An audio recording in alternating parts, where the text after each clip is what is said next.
उस आदमी ने $5 लाख खर्च करके एक सोने की ईंट खरीदी। फिर उसने सोने की ईंट उठाई और एक मंत्र पढ़ा। अगले ही पल बैग के अंदर वैसी ही कई सारी सोने की ईंटें दिखाई देने लगीं। ये देखकर वहां मौजूद सभी लोग हैरान रह गए। दरअसल उसकी ताकत का कारण था उसकी पत्नी से हुआ तलाक। तलाक के बाद उसे अचानक ऐसी शक्ति मिल गई थी जिससे वह किसी भी चीज की कॉपी बना सकता था। शुरुआत में उसे लगा कि वह सपना देख रहा है, लेकिन जब उसने एक सिक्के को 2 सिक्कों में बदल दिया तो उसे यकीन हो गया कि वह अब अमीर बन सकता है। अपनी एक्स पत्नी को पछतावा दिलाने के लिए उसने तुरंत सिक्कों का एक बैग डुप्लीकेट कर दिया। फिर वह एक एंटीक शॉप में पहुंचा, लेकिन वहां दुकान की मालिक कोई और नहीं बल्कि उसकी एक्स पत्नी की करीबी दोस्त निकली। वह तलाक की खबर सुनकर बहुत खुश थी क्योंकि वह सालों से उस आदमी को पसंद करती थी। तभी आदमी ने सिक्के निकाले। एक एक्सपर्ट ने सिक्कों को देखते ही पहचान लिया कि ये बेहद कीमती है। इनकी कीमत कम से कम $50,000 थी। जब महिला पैसे देने वाली थी तभी आदमी ने बैग से सारे सिक्के निकाल दिए। इतने सारे सिक्के देखकर एक्सपर्ट भी हैरान रह गया। दुकान इतने सिक्के खरीद ही नहीं सकती थी, इसलिए महिला ने दूसरी एंटीक दुकानों से संपर्क किया। उसकी मदद से आदमी ने पूरे $1 करोड़ कमा लिए। महिला का शुक्रिया करने के लिए वह उसके लिए घर खरीदने पहुंचा, लेकिन वहां उसकी मुलाकात एक्स पत्नी और एक अमीर लड़के से हो गई। दोनों ने उसका मजाक उड़ाया और कहा कि वह यहाँ घर खरीदने लायक नहीं है।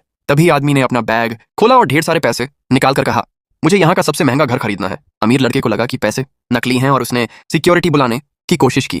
तभी रियल एस्टेट का मालिक वहां आ गया। जब उसने पैसे चेक करवाए तो सब असली निकले। मालिक ने तुरंत आदमी से माफी मांगी और उस अमीर लड़के को बाहर निकलवा दिया। बाहर निकलने के बाद आदमी की नजर एक लग्जरी कार पर पड़ी। उसने अपनी शक्ति से उसी कार की कॉपी बना दी। फिर वो शहर की सबसे बड़ी गोल्ड शॉप में गया, एक सोने की ईंट खरीदी और अपनी ताकत से उसे भी डुप्लीकेट कर दिया। कुछ ही देर में उसका बैग सोने की ईंटों से भर गया। ये देखकर कर्मचारियों को लगा कि वह चोर है, लेकिन तभी रियल एस्टेट का मालिक वहां पहुंच गया। जांच के बाद पता चला कि सारी सोने की ईंटें असली थीं।